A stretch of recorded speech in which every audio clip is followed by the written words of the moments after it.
האם זה באמת סגולה בדוקה? הסגולה ללמוד בזה?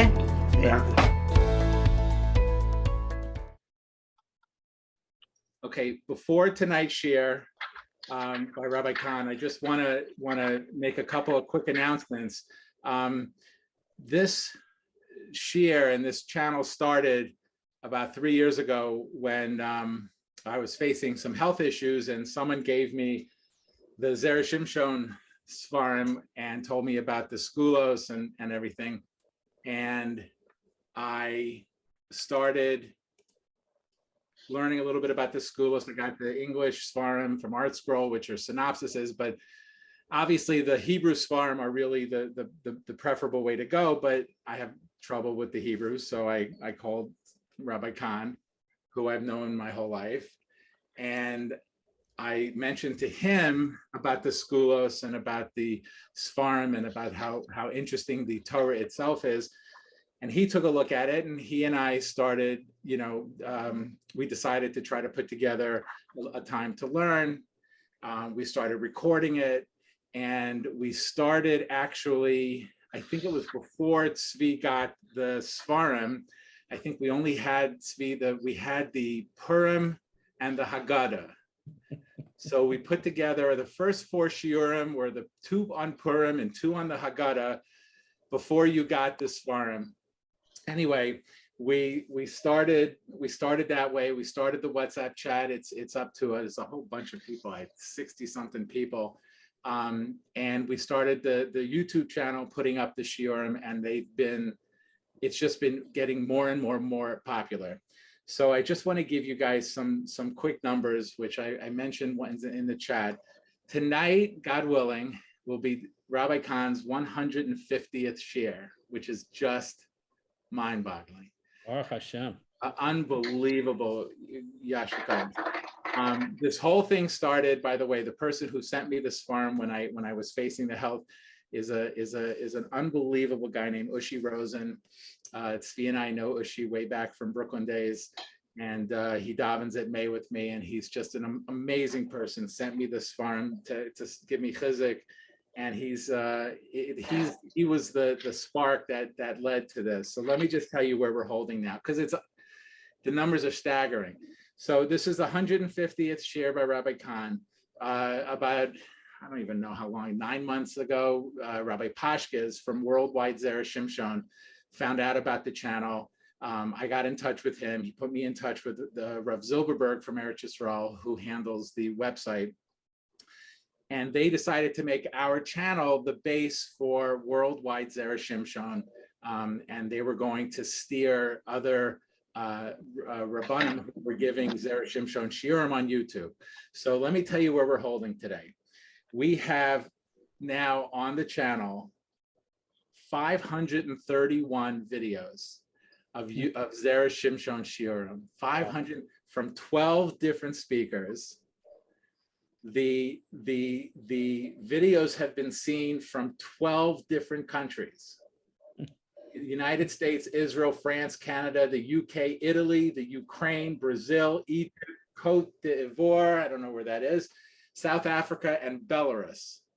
Okay, 20,020 views so far. The videos have been watched 20,020 times, totaling 3,400 hours, which is 140 something straight days, 142 straight days of Torah, all started because I don't know how to read Hebrew. I mean, basically, that's really Baruch Hashem, and that turned into getting Rabbi Kahn involved, and that turned into the channel and everything. And it is humbling to me. I don't even know how to explain this. When we first started, and Rabbi Kahn first started giving the shiurim, I remembered something that I knew 40 years ago, and that is that Rabbi Kahn has a unique talent of giving just such a beautiful, clear, easy to understand shiur, no matter what it is he's learning. We've learned Gemara together, we've learned Chumash, and it surprised me and disappointed me that I haven't been learning with him all these years, but thank God the last three plus years have just been a joy. We've met a lot of you on this channel and on the WhatsApp group, and it's an amazing thing for us to come together. I know that a lot of you who don't make it to the live shiur watch the videos. We're averaging 70, 80 views a week of Rabbi Kahn's shiurim. It's the most watched on the channel. And I just want to thank everybody for really just responding the way you have, coming together the way you have. And I want to thank Rabbi Kahn above everything, because it's just an amazing thing. This is what Hashem does. He gives you take a step, Hashem takes a step to meet you. And this is what happened. We took a little step and it turned into this incredible thing. And it's all to Rabbi Kahn's credit, because without him, none of this would have happened. We literally. So I want to thank Rabbi Kahn. I want to thank all you guys. And Morty, why are you giving the thumbs down exactly? I'm not sure. I'm not. I'm trying to get my settings. All right. My phone was turned on its side. I got you.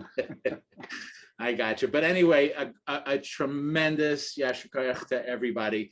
And listen, we were promised by the holy Zera Shimshon health, shalom bayis, children to have children, and parnasa. And I think, we haven't heard too much to the contrary in the time that we've been together. So, Mir Hashem, we should all continue to benefit from these brachas, from the skulas, continue to be able to enjoy Rabbi Kahn. And with that, Rabbi Kahn.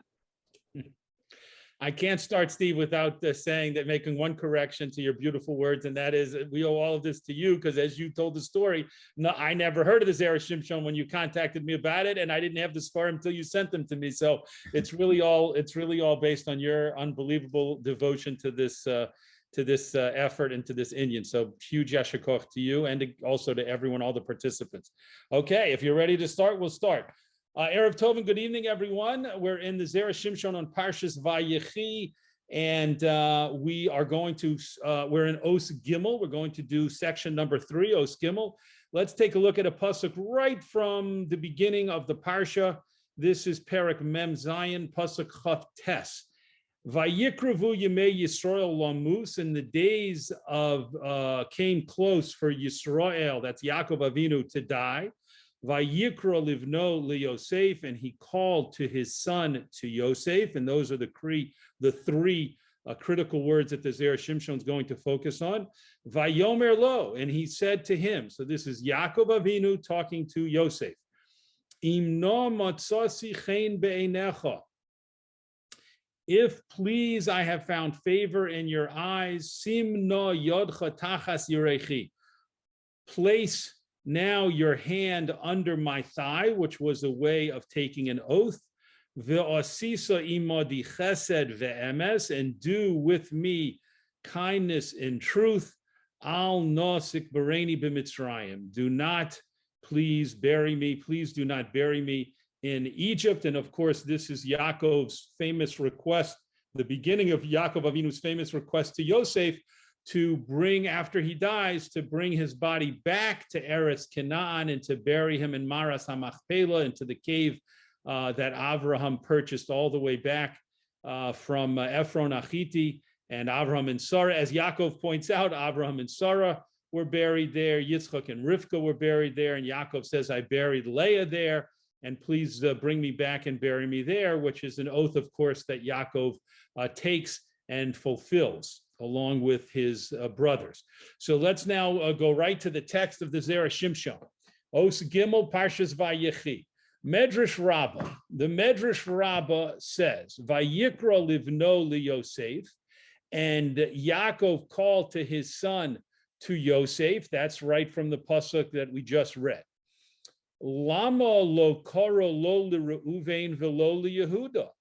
Why did Yaakov call Yosef and not call Reuven or call Yehuda?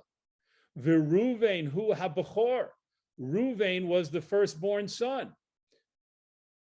V'Yehuda hu melech, and Yehuda was destined to be the king. So why didn't Yaakov call those two brothers and instead passed on up the opportunity to call them and to get them to swear and commit to bearing him in Eretz Canaan, and rather Yaakov called to Yosef and asked him to make this commitment? Why did that happen? The Medrash Rabbah asks, Ella bishvil shehayasipek biyodo lasos.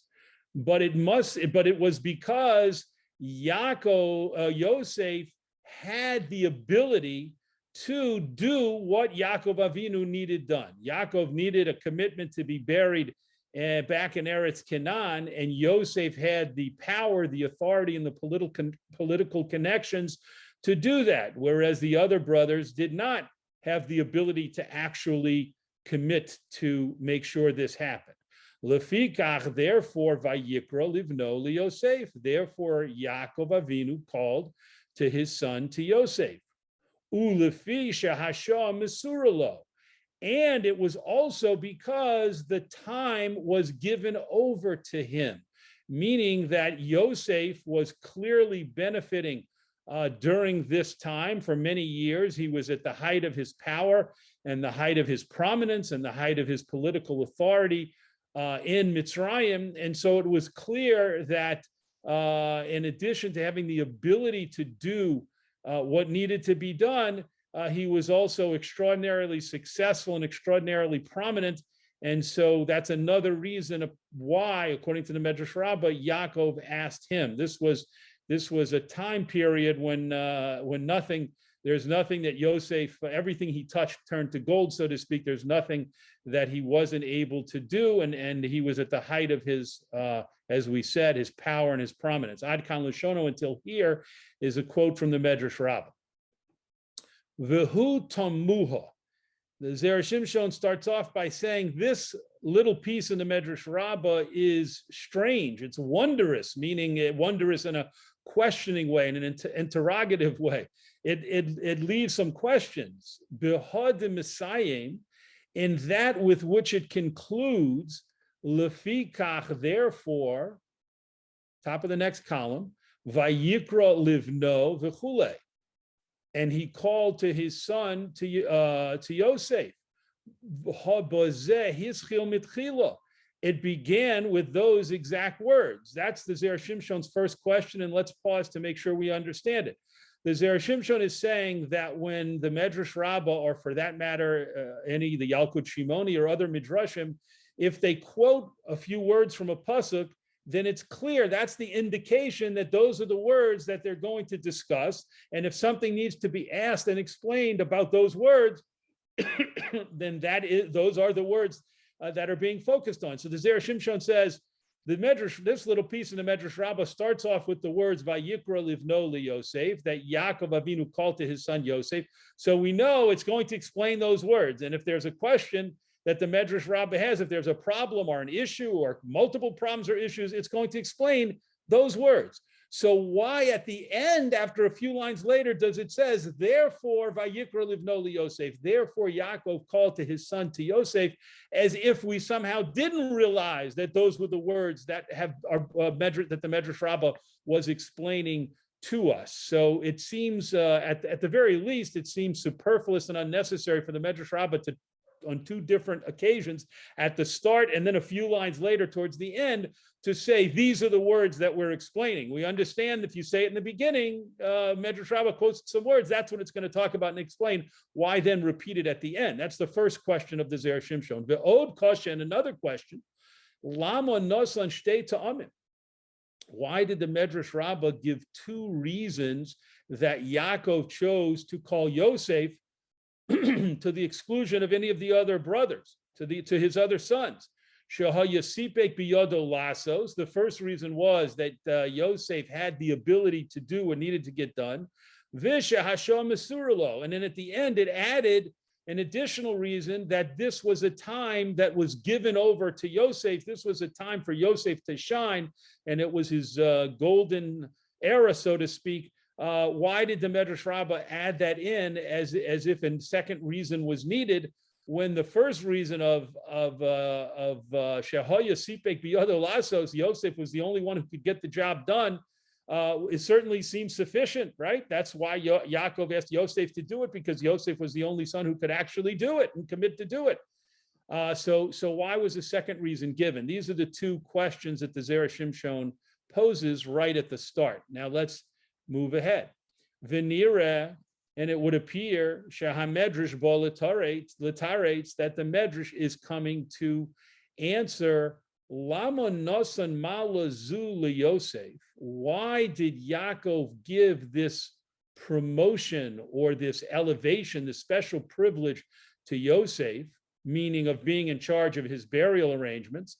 Ata, now, shehu b'sof yamav, when he, Yaakov, is at the end of his days, shenira shemakayim gedulas Yosef al shar echav, that it would appear from this that Yaakov wanted to sustain the greatness of Yosef over his brothers, shetiyeh la'olam kach, that it should always be this way.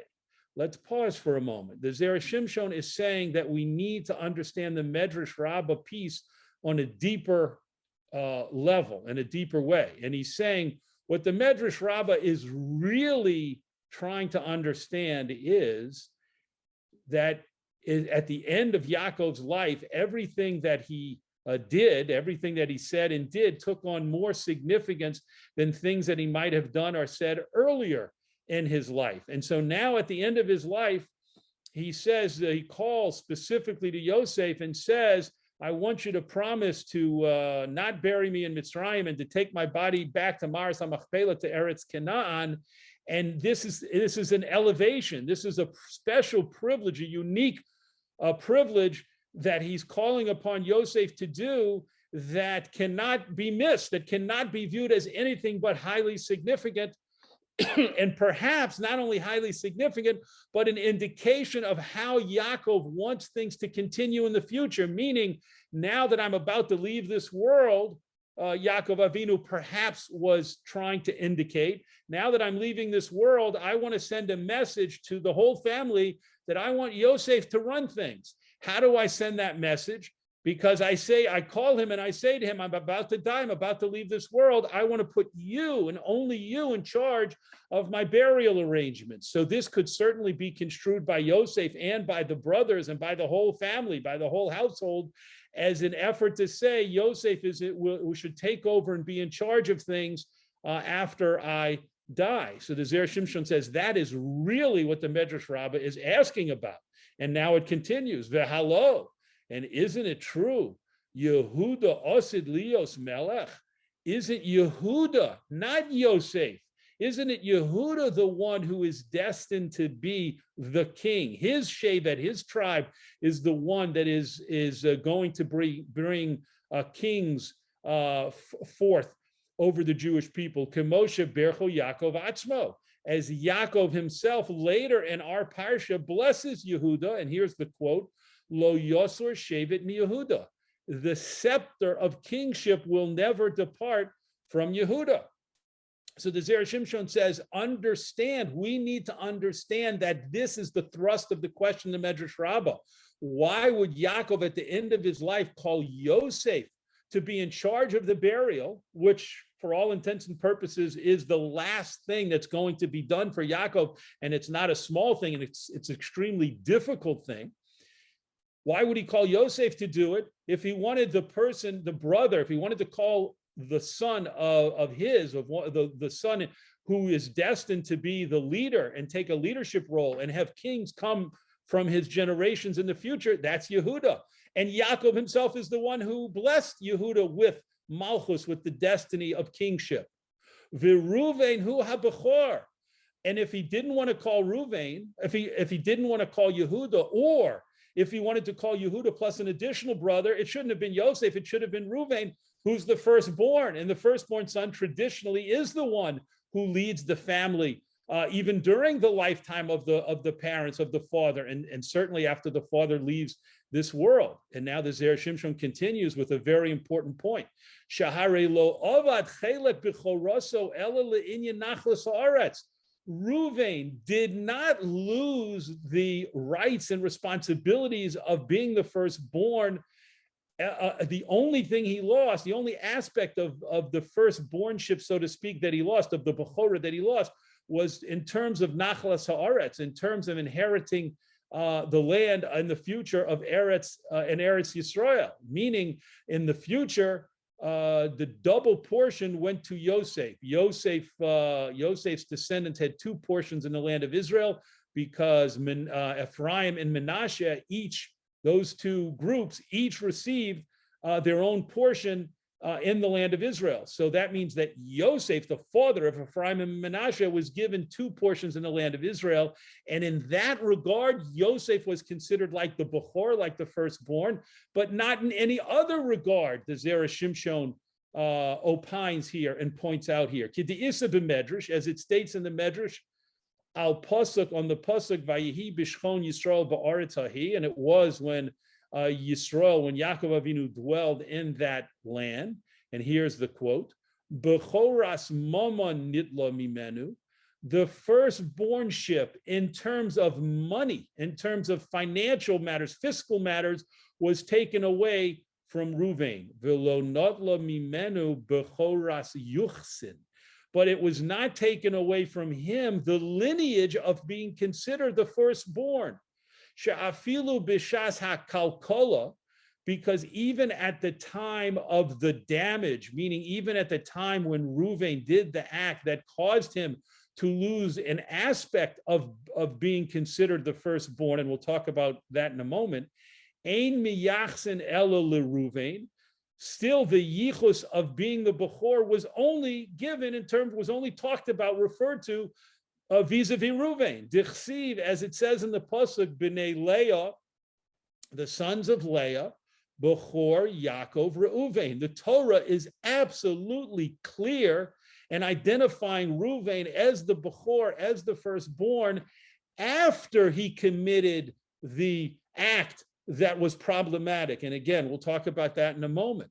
But after he did that act, after he did what's called the kalkala, the mistake or the error or the damage, he still is clearly referred to in the Torah as the Bechor. Ve'od sham, and more, it continues the more over there in the Medrash. Reuven Bechor le'ibor. Reuven was the firstborn in terms of conception. That means that Leah did not conceive of any child before Ruvain. That means that she didn't have a miscarriage or had not conceived at all until she conceived and had Ruvain. Bechor leleda. Ruvain is also the Bechor, the firstborn in terms of birth. She was the first son that Leah gave birth to. Bechor lebechora. He was the firstborn in terms of the Bechorah, the title of being called the Bechor, the firstborn. Bechor la'avoda. He was the firstborn in terms of the rights and responsibility of the firstborn to do the avoda, to lead the service of Hashem in terms of korbanos and anything that's included in the idea of avoda. And that means that all the way up until the time when the Mishkan was built in the Midbar, Ruvain and his descendants were in charge of any aspects of avoda.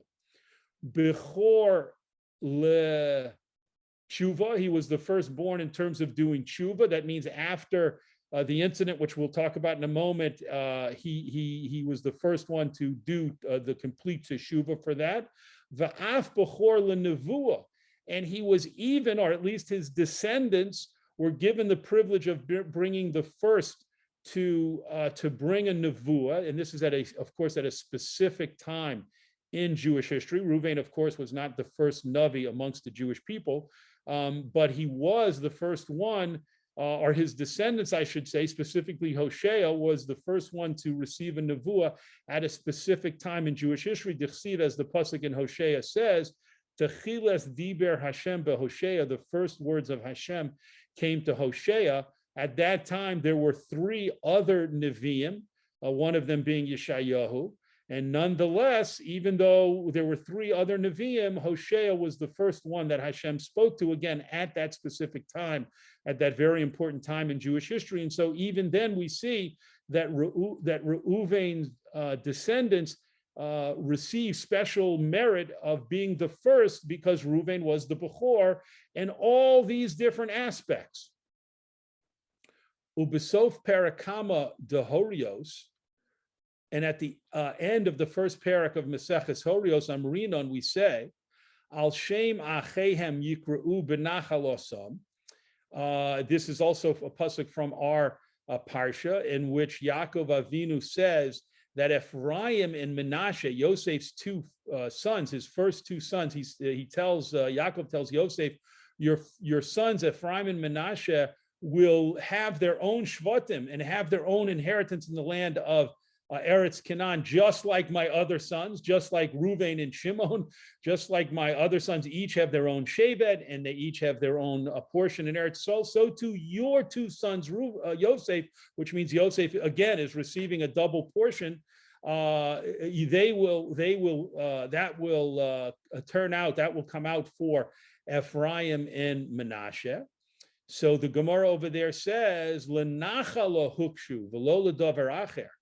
In terms of the laws of inheritance and inheriting property, portion in the land of Eretz Yisrael, that's where Ephraim and Menashe are similar to the other Shvatim and have their own independence status as each one having their own shevet, their own tribe, but not for other things, meaning that this idea of Yosef taking the firstbornship or receiving, being given actually, the rights of the firstborn from Yaakov instead of Reuven only had to do with receiving a portion in Eretz Yisrael. It did not involve other types of matters in which Reuven and his descendants remained with the yichus, with the lineage of the Bechor, of the firstborn.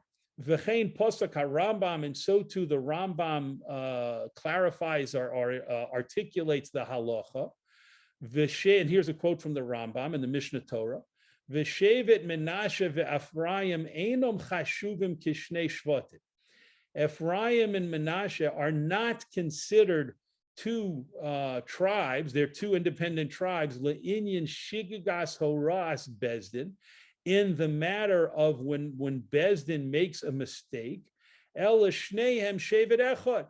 But in terms of this area of halacha, they are considered one tribe. And over there, just in a nutshell, what's being talked about is the fact that how many tribes do the wrong thing because the Sanhedrin makes an error in a ruling. Connects to issues of bringing a korban chatos and how the whole matter is handled.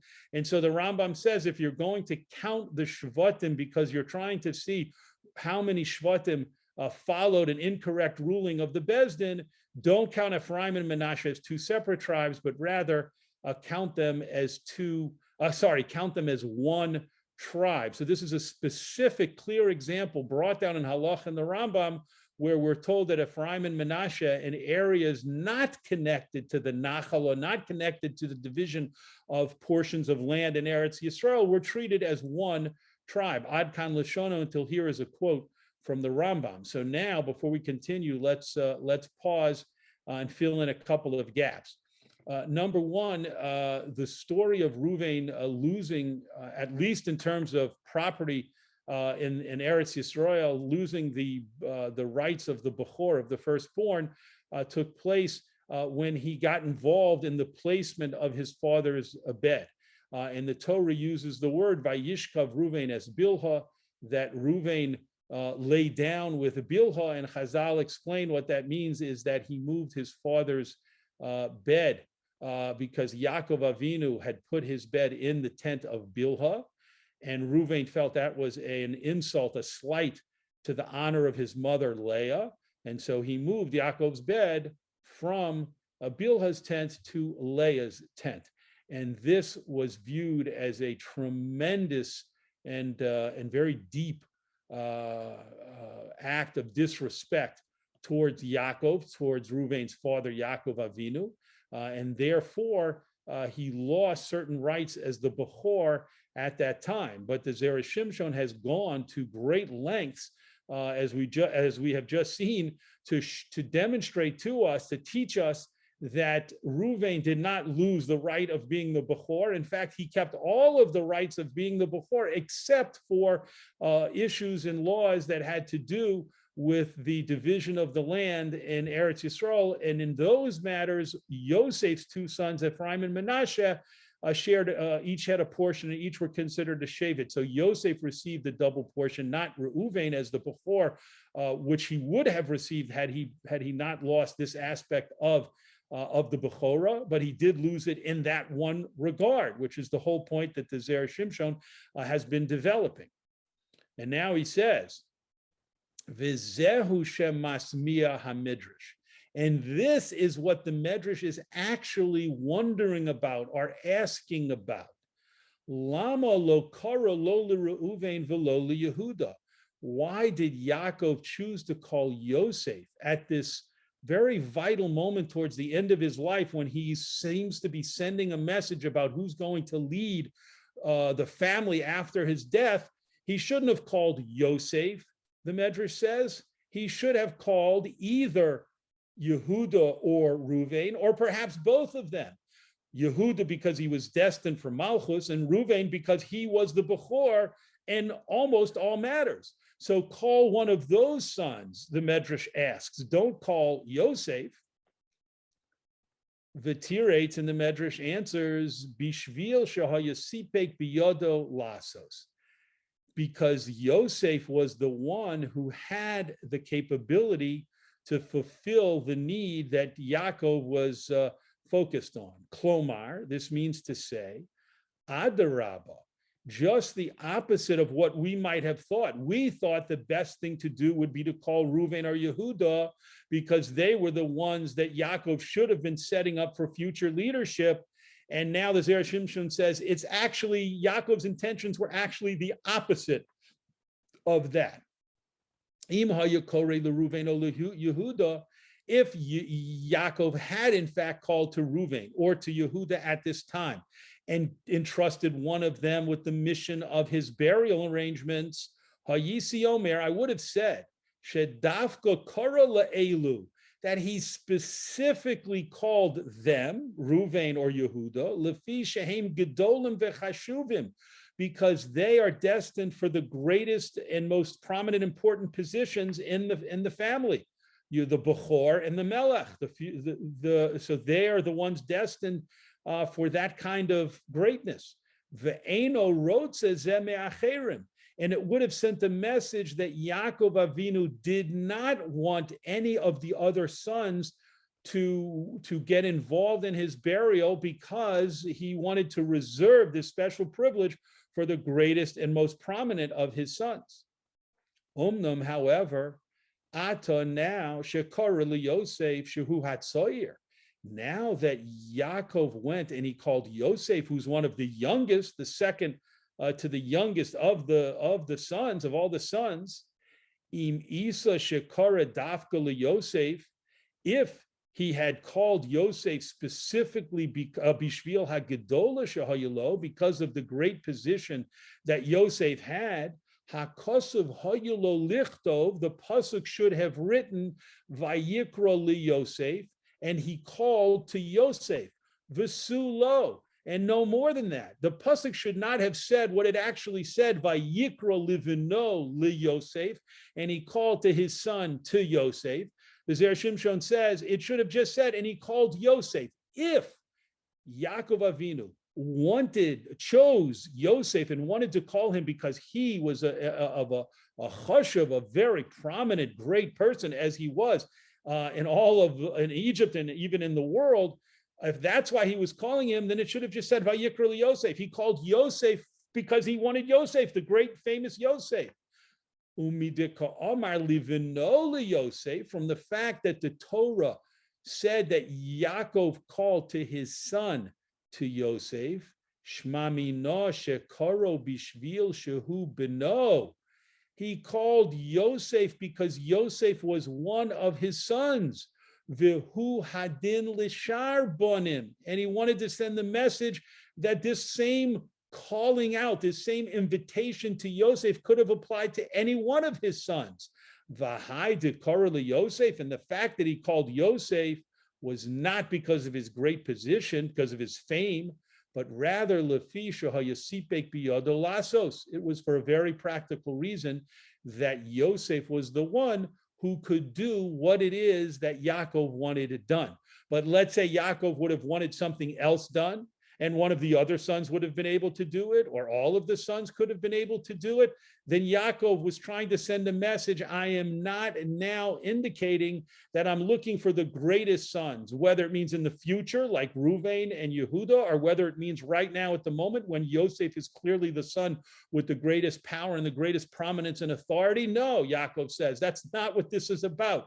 This is about me being very practical and trying to identify which of my sons can actually carry out, arrange my burial to be back in Eretz Canaan. And Maras HaMachpelah, and Yosef is the only one who can do it. And that is why I'm asking him and inviting him to do it.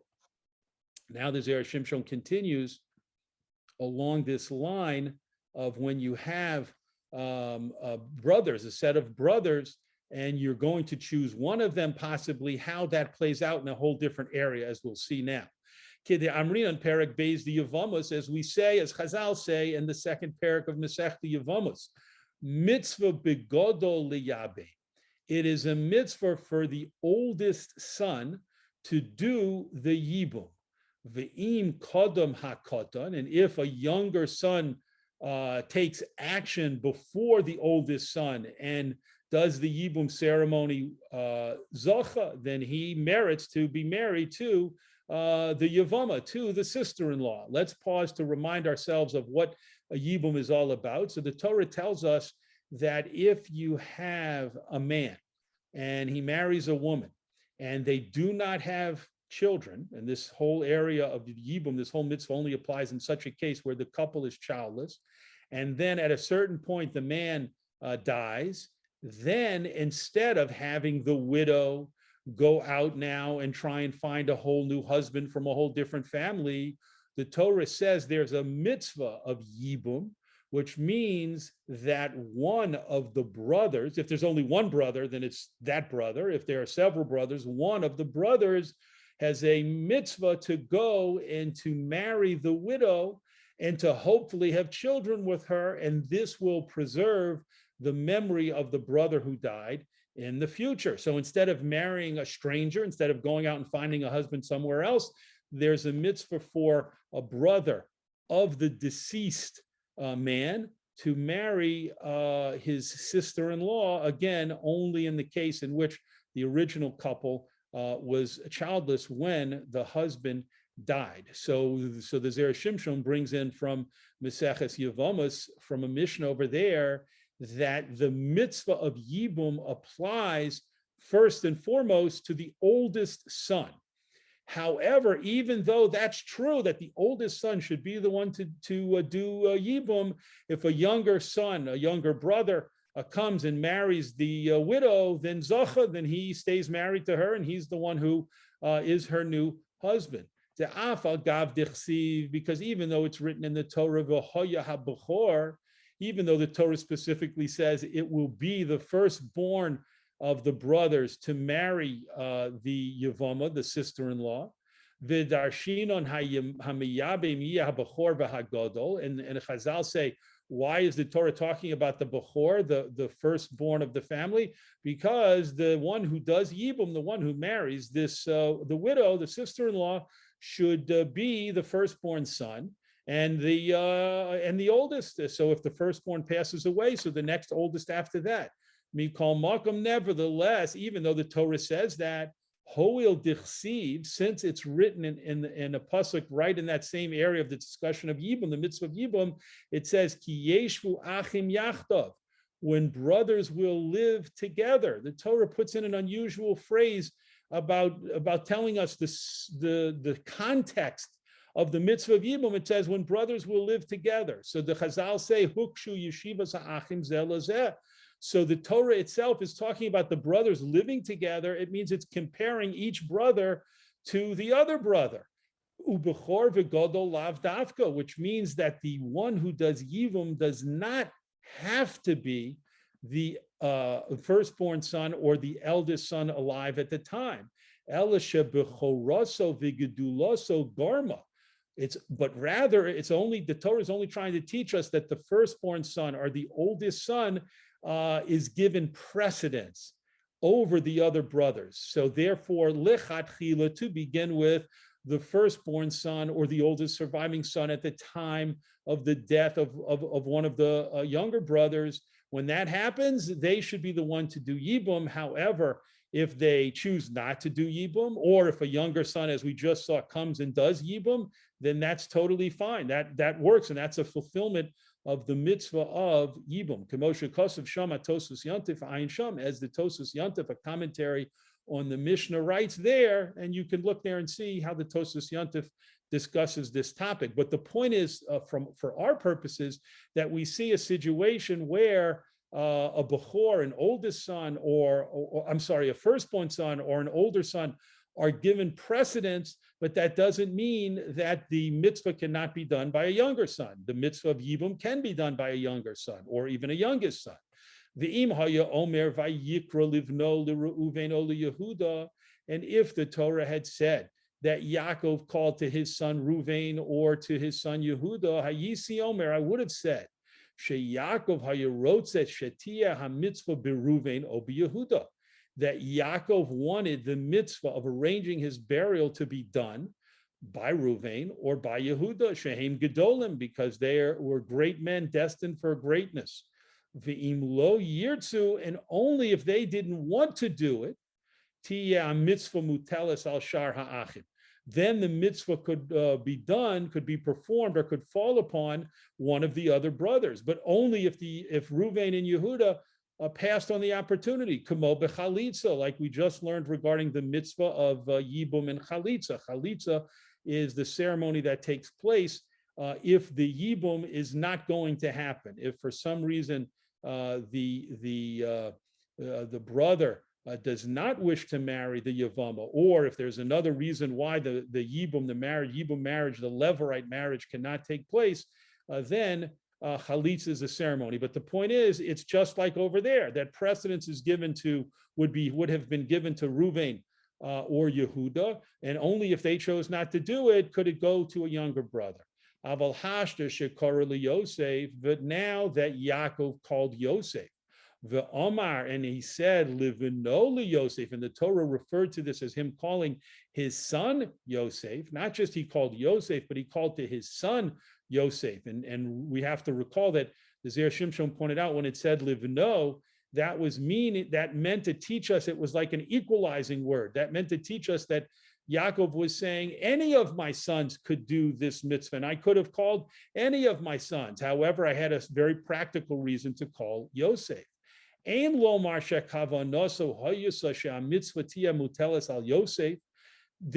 we would not say, we learn not to say that the mitzvah really only applied to Yosef im yirtze, if he wanted to do it, v'im lo yirtze, and if he didn't want to do it, tia muteles al shar ha'achim, then it could have fallen to one of the other brothers. In other words, we don't say that there's a hierarchy here, as we would have said had Yaakov called Ruvain or Yehuda. Elavadai mashma, but definitely it teaches us shelo kara li Yosef, that Yaakov only called Yosef ela lefi sheyesh sipek biyodo lasos. Again, he called him for the practical reason that Yosef was the one who could do it, but hypothetically, he could have called on any of his sons to do it if they had the capacity and ability to actually get it done. V'in hachinami, and now the Zera Shimshon spells it out. And it is absolutely true, she'im gam ha'acherim yaspiku, if other brothers would have had the capacity to do it, to make the burial arrangement successfully, heim shavim li Yosef, they would be exactly equal to Yosef. So let's pause here, because the Zera Shimshon has explained to us that Yaakov had a choice to make, almost you might say philosophically. Did he want to send a message regarding his burial that he wanted to only focus, and by the way, perhaps for other things as well, did he want to focus on only the greatest of the brothers, however that might be defined. And here, the Zera Shimshon said that could have referred to Reuven as the Bechor, or it could have referred to Yehuda as the Melech. So we have the Bechorah and the Malchus. Did he want to focus on that? Either exclusively, only they could do it, or at least in terms of precedence, they were the ones chosen to do it, and only if they gave up that right could it go to one of the other brothers? Or did he want to send a kind of unifying message, and you might say a kind of democratic message in the sense of equality? All of my sons are equal to do this, and I'm only indicating Yosef because he is the one that I judge and feel is the only one shesipek biyado lasos, who actually would be able to carry it out. And of course, we see that a time of decision, Yaakov chose to go with calling Yosef to do it, but made it clear that the job could have been done by the other brothers if they had the ability to do so. Now let's continue. Ela lefi zeh hayulo lichto vayikra livno Yosef. But according to everything we've explained so far, the Zera Shimshon says there's still one more problem, which is the Torah should have said, Vayikra livno Yosef, and he called to his son Yosef, Umahu le Yosef. So why does the Torah say not Yosef, but le Yosef, to Yosef? Elavadai, but definitely this is because Lefi shetzofo beruach hakodesh, Yaakov Avinu foresaw with his Ruach HaKodesh, she'osid Yosef lios misasek b'kevuroso, that Yosef was the one who in the future would in fact be most directly involved with his burial arrangements. V'shar echov yanichu zeha esek lo levado. And the other brothers were going to allow Yosef to do this with no qualms, with no argument, by himself, to lead this effort by himself, lichvod Yaakov, as a way of honoring Yaakov. How would Yosef handling everything, or primarily handling everything regarding the burial, be an honor to Yaakov? Lefi shahashoa mesura lo. Because, as the Medrash Rabbah adds at the end, because the hour of greatness was given to Yosef, he was the most prominent one at the time. He was not necessarily destined to be the Bechor, that was Reuven, outside of property heirs. He was not destined to be the king, that was Yehuda. But at this time, at the moment, he was the most prominent one. And that's why it was a greater kavod, a greater honor to Yaakov to have Yosef involved with the burial. And this was from the perspective of the brothers. And Yaakov Avinu foresaw this. Mishum hachi amar livino li Yosef. And because of this, the Torah said he called to his son, to Yosef, which implies that even the other brothers agreed Yosef should be the one to do it.